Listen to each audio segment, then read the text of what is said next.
मेरे प्यारे देशवासियों, नमस्कार। मन की बात का ये 91वां एपिसोड है। हम लोगों ने पहले इतनी सारी बातें की है, अलग अलग विषयों पर अपनी बात साझा की है, लेकिन इस बार मन की बात बहुत खास है। इसका कारण है इस बार का स्वतंत्रता दिवस, जब भारत अपनी आजादी के 75 वर्ष पूरे करेगा।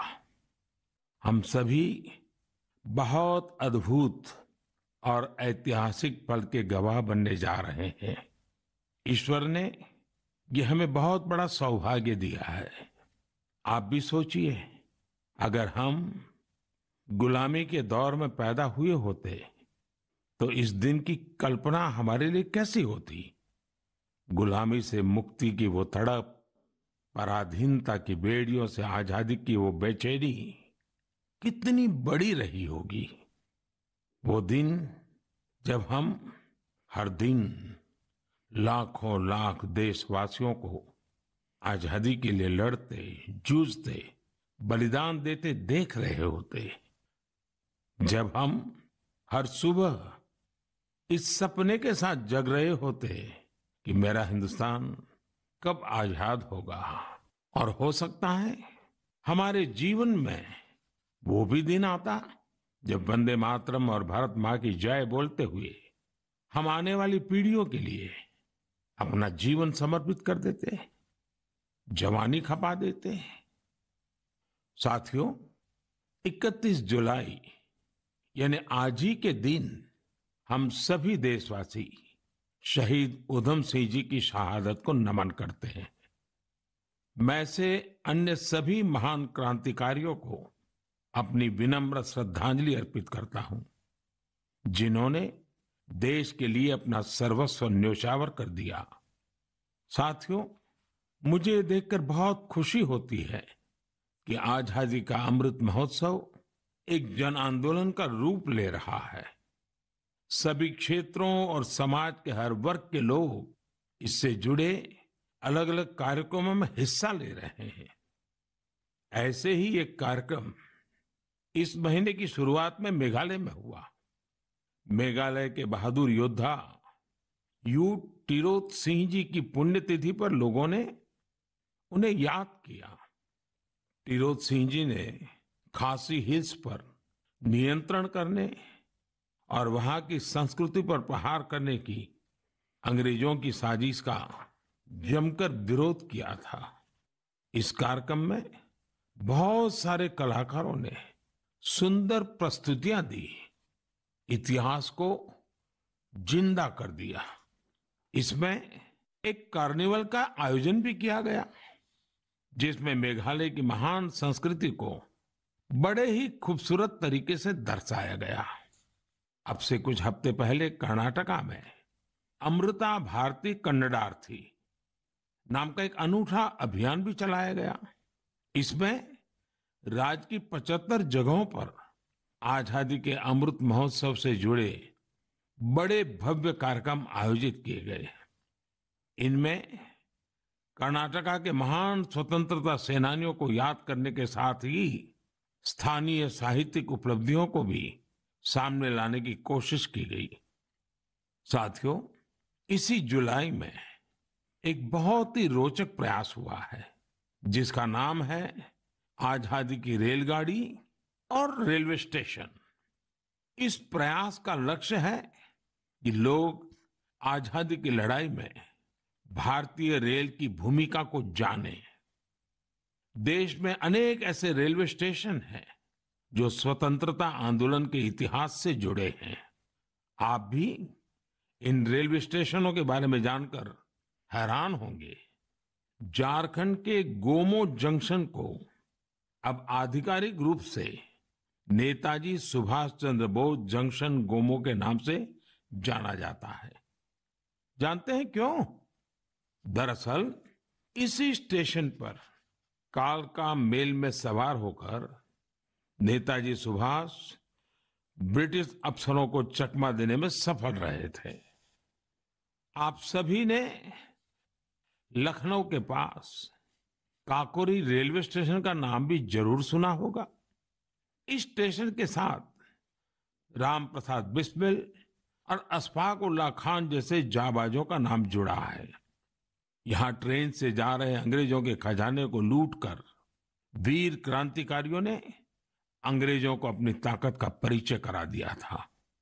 आप जब कभी तमिलनाडु के लोगों से बात करेंगे तो आपको थूथुकुडी जिले के वांची मणियाच्ची जंक्शन के बारे में जानने को मिलेगा। ये स्टेशन तमिल स्वतंत्रता सेनानी वांची नाथन जी के नाम पर है। ये वही स्थान है जहां 25 साल के युवा वांची ने ब्रिटिश कलेक्टर को उसके किए की सजा दी थी। साथियों, ये लिस्ट काफी लंबी है। देश भर के 24 राज्यों में फैले ऐसे 75 रेलवे स्टेशनों की पहचान की गई है। इन 75 स्टेशन को बहुत ही खूबसूरती से सजाया जा रहा है। इनमें कई तरह के कार्यक्रमों का भी आयोजन हो रहा है। आपको भी समय निकालकर अपने पास के ऐसे ऐतिहासिक स्टेशन पर जरूर जाना चाहिए। आपको स्वतंत्रता आंदोलन के ऐसे इतिहास के बारे में विस्तार से पता चलेगा जिनसे आप अनजान रहे हैं। मैं आसपास के स्कूल के विद्यार्थियों से आग्रह करूंगा, टीचर से आग्रह करूंगा कि अपने स्कूल के छोटे छोटे बच्चों को लेकर के जरूर स्टेशन पे जाएं और पूरा घटनाक्रम उन बच्चों को सुनाएं, समझाएं। मेरे प्यारे देशवासियों, आजादी के अमृत महोत्सव के तहत 13 से 15 अगस्त तक एक स्पेशल मूवमेंट हर घर तिरंगा, हर घर तिरंगा का आयोजन किया जा रहा है। इस मूवमेंट का हिस्सा बनकर 13 से 15 अगस्त तक आप अपने घर पर तिरंगा जरूर फहराएं या उसे अपने घर पर लगाएं। तिरंगा हमें जोड़ता है, हमें देश के लिए कुछ करने के लिए प्रेरित करता है। मेरा एक सुझाव ये भी है कि 2 अगस्त से 15 अगस्त तक हम सभी अपनी सोशल मीडिया प्रोफाइल पिक्चर में तिरंगा लगा सकते हैं। वैसे क्या आप जानते हैं 2 अगस्त का हमारे तिरंगे से एक विशेष संबंध भी है। इसी दिन पिंगली वेंकैया जी की जन्म जयंती होती है, जिन्होंने हमारे राष्ट्रीय ध्वज को डिजाइन किया था। मैं उन्हें आदरपूर्वक श्रद्धांजलि अर्पित करता हूं। अपने राष्ट्रीय ध्वज के बारे में बात करते हुए मैं महान क्रांतिकारी मैडम कामा को भी याद करूंगा। तिरंगे को आकार देने में उनकी भूमिका बेहद महत्वपूर्ण रही है। साथियों, आजादी के अमृत महोत्सव में हो रहे इन सारे आयोजनों का सबसे बड़ा संदेश यही है कि हम सभी देशवासी अपने कर्तव्य का पूरी निष्ठा से पालन करें। तभी हम उन अनगिनत स्वतंत्रता सेनानियों का सपना पूरा कर पाएंगे, उनके सपनों का भारत बना पाएंगे। इसलिए हमारे अगले 25 साल का यह अमृतकाल हर देशवासी के लिए कर्तव्य काल की तरह है। देश को आजाद कराने हमारे वीर सेनानी हमें ये जिम्मेदारी देकर गए हैं और हमें इसे पूरी तरह निभाना है। मेरे प्यारे देशवासियों, कोरोना के खिलाफ हम देशवासियों की लड़ाई अब भी जारी है। पूरी दुनिया आज भी जूझ रही है। होलिस्टिक हेल्थ केयर में लोगों की बढ़ती रुचि ने इसमें सभी की बहुत मदद की है। हम सभी जानते हैं कि इसमें भारतीय पारंपरिक पद्धतियां कितनी उपयोगी हैं। कोरोना के खिलाफ लड़ाई में आयुष ने तो वैश्विक स्तर पर अहम भूमिका निभाई है। दुनिया भर में आयुर्वेद और भारतीय औषधियों के प्रति आकर्षण बढ़ रहा है। ये एक बड़ी वजह है कि आयुष एक्सपोर्ट में रिकॉर्ड तेजी आई है और ये भी बहुत सुखद है कि इस क्षेत्र में कई नए स्टार्टअप्स भी सामने आ रहे हैं। हाल ही में एक ग्लोबल आयुष इन्वेस्टमेंट और इनोवेशन समिट हुई थी। आप जानकर हैरान होंगे कि इसमें करीब 10,000 करोड़ रुपए के इन्वेस्टमेंट प्रपोजल्स मिले हैं। एक और बड़ी अहम बात यह हुई है कि कोरोना काल में औषधीय पौधों पर रिसर्च में भी बहुत वृद्धि हुई है। इस बारे में बहुत सी रिसर्च स्टडीज पब्लिश हो रही हैं। निश्चित रूप से एक अच्छी शुरुआत है। साथियों, देश में विभिन्न प्रकार के औषधीय पौधों और जड़ी बूटियों को लेकर एक और बेहतरीन प्रयास हुआ है। अभी अभी जुलाई महीने में इंडियन वर्चुअल हर्बेरियम को लॉन्च किया गया। यह इस बात का भी उदाहरण है कि कैसे हम डिजिटल वर्ल्ड का इस्तेमाल अपनी जड़ों से जुड़ने में कर सकते हैं। Indian virtual herbarium preserve plants या प्लांट पार्ट्स की डिजिटल इमेजेस का एक रोचक संग्रह है जो कि वेब पर फ्रीली अवेलेबल है। इस वर्चुअल हर्बेरियम पर अभी लाख से अधिक स्पेसिमेंस और उनसे जुड़ी साइंटिफिक इंफॉर्मेशन उपलब्ध है। वर्चुअल हर्बेरियम में भारत की बॉटनिकल डाइवर्सिटी की समृद्ध तस्वीर भी दिखाई देती है। मुझे विश्वास है इंडियन वर्चुअल हर्बेरियम भारतीय वनस्पतियों पर रिसर्च के लिए एक इम्पोर्टेंट रिसोर्स बनेगा। मेरे प्यारे देशवासियों, मन की बात में हम हर बार देशवासियों की ऐसी सफलताओं की चर्चा करते हैं जो हमारे चेहरे पर मीठी मुस्कान बिखेर देती है। अगर कोई सक्सेस स्टोरी मीठी मुस्कान भी बिखेरे और स्वाद में भी मिठास भरे, तब तो आप इसे जरूर सोने पर सुहागा कहेंगे। हमारे किसान इन दिनों शहद के उत्पादन में ऐसा ही कमाल कर रहे हैं। शहद की मिठास हमारे किसानों का जीवन भी बदल रही है, उनकी आय भी बढ़ा रही है। हरियाणा में यमुनानगर में एक मधुमक्खी पालक साथी रहते हैं, सुभाष कंबोज जी। सुभाष जी ने वैज्ञानिक तरीके से मधुमक्खी पालन का प्रशिक्षण लिया।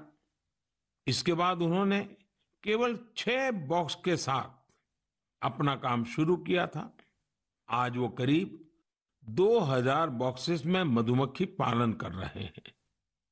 उनका शहद कई राज्यों में सप्लाई होता है।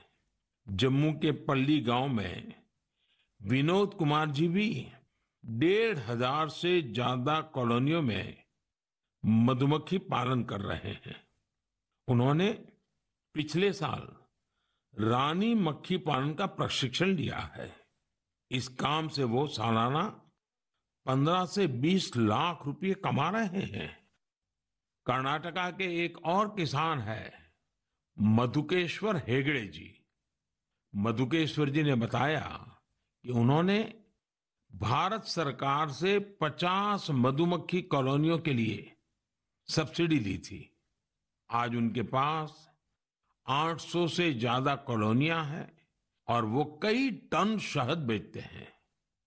उन्होंने अपने काम में इनोवेशन किया और वो जामुन शहद, तुलसी शहद, आंवला शहद जैसे वानस्पतिक शहद भी बना रहे हैं। मधुकेश्वर जी, मधु उत्पादन में आपके इनोवेशन और सफलता आपके नाम को भी सार्थक करती है। साथियों, आप सब जानते हैं कि शहद को हमारे पारंपरिक स्वास्थ्य विज्ञान में कितना महत्व दिया गया है। आयुर्वेद ग्रंथों में तो शहद को अमृत बताया गया है। शहद न केवल हमें स्वाद देता है बल्कि आरोग्य भी देता है। शहद उत्पादन में आज इतनी अधिक संभावनाएं हैं कि प्रोफेशनल पढ़ाई करने वाले युवा भी इसे अपना स्वरोजगार बना रहे हैं। ऐसे ही एक युवा है यूपी में गोरखपुर के निमित सिंह। निमित जी ने बीटेक किया है। उनके पिता भी डॉक्टर हैं, लेकिन पढ़ाई के बाद नौकरी की जगह निमित जी ने स्वरोजगार का फैसला लिया। उन्होंने शहद उत्पादन का काम शुरू किया। क्वालिटी चेक के लिए लखनऊ में अपनी एक लैब भी बनवाई। निमित जी अब शहद और बी वैक्स से अच्छी कमाई कर रहे हैं और अलग अलग राज्यों में जाकर किसानों को प्रशिक्षित भी कर रहे हैं। ऐसे युवाओं की मेहनत से ही आज देश इतना बड़ा शहद उत्पादक बन रहा है। आपको जानकर खुशी होगी कि देश से शहद का निर्यात भी बढ़ गया है। देश ने national bee keeping and honey mission जैसे अभियान चलाए। किसानों ने पूरा परिश्रम किया और हमारे शहद की मिठास दुनिया तक पहुंचने लगी। अभी इस क्षेत्र में और भी बड़ी संभावनाएं मौजूद है। मैं चाहूंगा कि हमारे युवा इन अवसरों से जुड़कर उनका लाभ लें और नई संभावनाओं को साकार करें। मेरे प्यारे देशवासियों, मुझे हिमाचल प्रदेश से मन की बात के एक श्रोता श्रीमान आशीष बहल जी का एक पत्र मिला है। उन्होंने अपने पत्र में चंबा के मिंजर मेले का जिक्र किया है। दरअसल मिंजर मक्के के फूलों को कहते हैं। जब मक्के में मिंजर आते हैं तो मिंजर मेला भी मनाया जाता है और इस मेले में देश भर के पर्यटक दूर दूर से हिस्सा लेने के लिए आते हैं। संयोग से मिंजर मेला इस समय चल भी रहा है। आप अगर हिमाचल घूमने गए हुए हैं तो इस मेले को देखने चंबा जा सकते हैं। चंबा तो इतना खूबसूरत है कि यहाँ के लोक गीतों में बार बार कहा जाता है, चंबे एक दिन ओना कने महीना रहना। यानी जो लोग एक दिन के लिए चंबा आते हैं वे इसकी खूबसूरती देखकर महीने भर यहां रह जाते हैं। साथियों, हमारे देश में मेलों का भी बड़ा सांस्कृतिक महत्व रहा है। मेले जन मन दोनों को जोड़ते हैं। हिमाचल में वर्षा के बाद जब खरीफ की फसलें पकती हैं, तब सितंबर में शिमला, मंडी, कुल्लू और सोलन में सैरी या सैर भी मनाया जाता है। सितंबर में ही जागरा भी आने वाला है। जागरा के मेलों में महासू देवता का आह्वान करके बीसू गीत गाए जाते हैं। महासू देवता का ये जागर हिमाचल में शिमला, किन्नौर और सिरमौर के साथ साथ उत्तराखंड में भी होता है। साथियों, हमारे देश में अलग अलग राज्यों में आदिवासी समाज के भी कई पारंपरिक मेले होते हैं। इनमें से कुछ मेले आदिवासी संस्कृति से जुड़े हैं तो कुछ का आयोजन आदिवासी इतिहास और विरासत से जुड़ा है। जैसे कि आपको अगर मौका मिले तो तेलंगाना के मेडारम का 4 दिवसीय समक्का सरलम्मा जात्रा मेला देखने जरूर जाइए। इस मेले को तेलंगाना का महाकुंभ कहा जाता है। सरलम्मा जात्रा मेला 2 आदिवासी महिला नायिकाओं समक्का और सरलम्मा के सम्मान में मनाया जाता है। ये तेलंगाना ही नहीं बल्कि छत्तीसगढ़, महाराष्ट्र और आंध्र प्रदेश के कोया आदिवासी समुदाय के लिए आस्था का बड़ा केंद्र है। आंध्र प्रदेश में मारीदम्मा का मेला भी आदिवासी समाज की मान्यताओं से जुड़ा बड़ा मेला है। मारीदम्मा मेला ज्येष्ठ अमावस्या से आषाढ़ अमावस्या तक चलता है और यहाँ का आदिवासी समाज इसे शक्ति उपासना के साथ जोड़ता है। यहीं पूर्वी गोदावरी के पेद्दापुरम में मरिदम्मा मंदिर भी है। इसी तरह राजस्थान में गरासिया जनजाति के लोग वैशाख शुक्ल चतुर्दशी को सियावा का मेला या मनखारो मेला का आयोजन करते हैं। छत्तीसगढ़ में बस्तर के नारायणपुर का मावली मेला भी बहुत खास होता है। पास ही मध्य प्रदेश का भगोरिया मेला भी खूब प्रसिद्ध है। कहते हैं कि भगोरिया मेले की शुरुआत राजा भोज के समय में हुई है। तब भील राजा कासूमरा और बालून ने अपनी अपनी राजधानी में पहली बार ये आयोजन किए थे। तब से आज तक ये मेले उतने ही उत्साह से मनाए जा रहे हैं। इसी तरह गुजरात में तरणेतर और माधवपुर जैसे कई मेले बहुत मशहूर है। मेले अपने आप में हमारे समाज जीवन की ऊर्जा का बहुत बड़ा स्रोत होते हैं। आपके आसपास भी ऐसे ही कई मेले होते होंगे। आधुनिक समय में समाज की पुरानी कड़ियां एक भारत श्रेष्ठ भारत की भावना को मजबूत करने के लिए बहुत जरूरी है। हमारे युवाओं को इनसे जरूर जुड़ना चाहिए। और आप जब भी ऐसे मेलों में जाएं, वहां की तस्वीरें सोशल मीडिया पर भी शेयर करें। आप चाहें तो किसी खास हैशटैग का भी इस्तेमाल कर सकते हैं। इससे उन मेलों के बारे में दूसरे लोग भी जानेंगे। आप कल्चर मिनिस्ट्री की वेबसाइट पर भी तस्वीरें अपलोड कर सकते हैं। अगले कुछ दिन में कल्चर मिनिस्ट्री एक कंपटीशन भी शुरू करने जा रही है, जहां मेलों की सबसे अच्छी तस्वीरें भेजने वालों को इनाम भी दिया जाएगा। तो फिर देर नहीं कीजिए, मेलों में घूमिए, उनकी तस्वीरें साझा करिए और हो सकता है आपको इसका इनाम भी मिल जाए। मेरे प्यारे देशवासियों, आपको ध्यान होगा मन की बात के एक एपिसोड में मैंने कहा था कि भारत के पास टॉयज एक्सपोर्ट्स में पावर हाउस बनने की पूरी क्षमता है।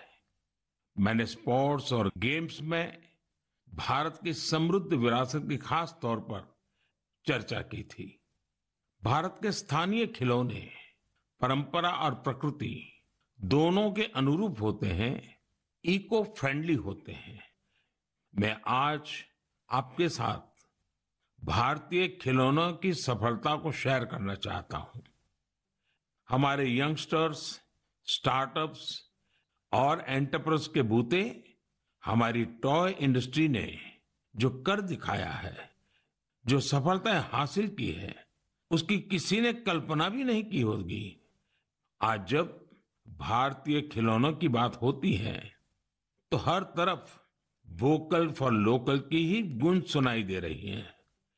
आपको ये जानकर भी अच्छा लगेगा कि भारत में अब विदेश से आने वाले खिलौनों की संख्या लगातार कम हो रही है। पहले जहां 3,000 करोड़ रुपए से ज्यादा के खिलौने बाहर से आते थे, वहीं अब इनका आयात 70% तक घट गया है।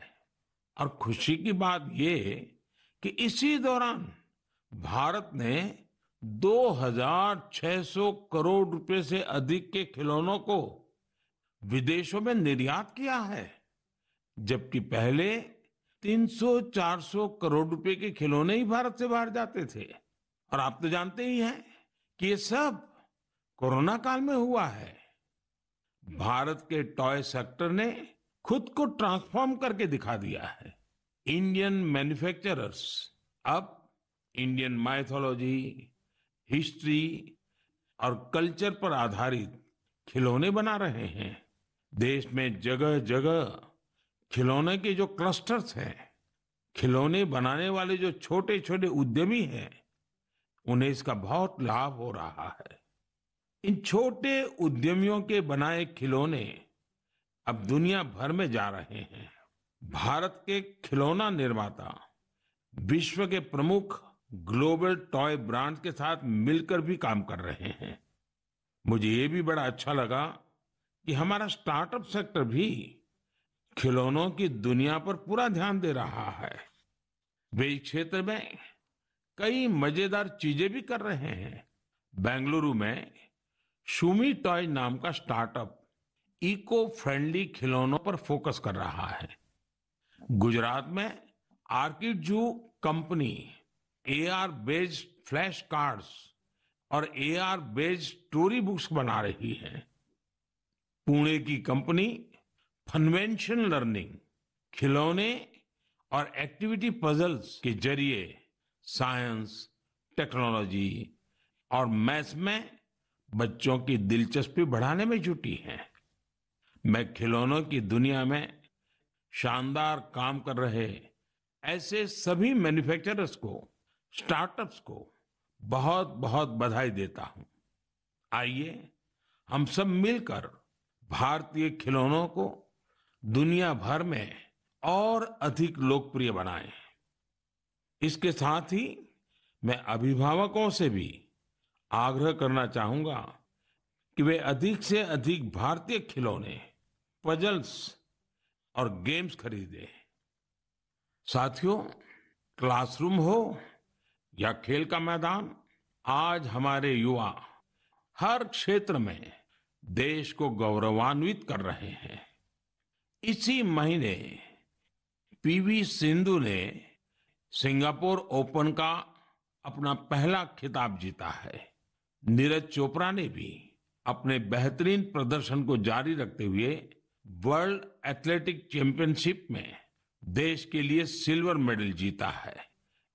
आयरलैंड पैरा बैडमिंटन इंटरनेशनल में भी हमारे खिलाड़ियों ने 11 पदक जीतकर देश का मान बढ़ाया है। रोम में हुए वर्ल्ड कैडेट रेसलिंग चैंपियनशिप में भी भारतीय खिलाड़ियों ने बेहतरीन प्रदर्शन किया। हमारे एथलीट सूरज ने तो ग्रेको रोमन इवेंट में कमाल ही कर दिया।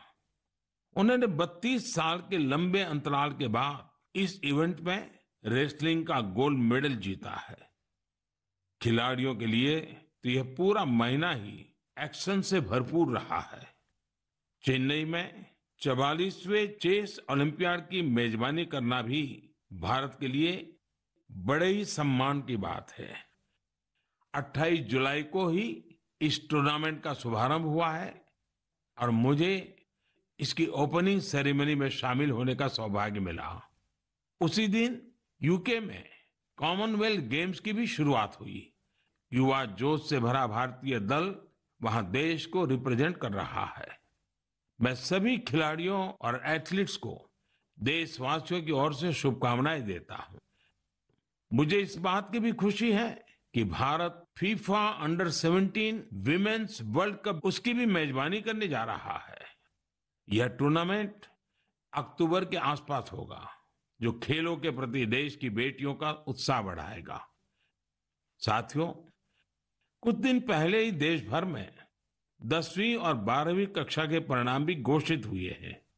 मैं उन सभी स्टूडेंट्स को बधाई देता हूं जिन्होंने अपने कठिन परिश्रम और लगन से सफलता अर्जित की है। महामारी के चलते पिछले 2 साल बेहद चुनौतीपूर्ण रहे हैं। इन परिस्थितियों में भी हमारे युवाओं ने जिस साहस और संयम का परिचय दिया, वह अत्यंत सराहनीय है। मैं सभी के सुनहरे भविष्य की कामना करता हूं। मेरे प्यारे देशवासियों, आज हमने आजादी के 75 साल पर देश की यात्रा के साथ अपनी चर्चा शुरू की थी। अगली बार जब हम मिलेंगे तब हमारे अगले 25 साल की यात्रा भी शुरू हो चुकी होगी। अपने घर और अपनों के घर पर हमारा प्यारा तिरंगा फहरे, इसके लिए हम सबको जुटना है। आपने इस बार स्वतंत्रता दिवस को कैसे मनाया? क्या कुछ खास किया? ये भी मुझसे जरूर साझा करिएगा। अगली बार हम अपने इस अमृत पर्व के अलग अलग रंगों पर फिर से बात करेंगे। तब तक के लिए मुझे आज्ञा दीजिए। बहुत बहुत धन्यवाद।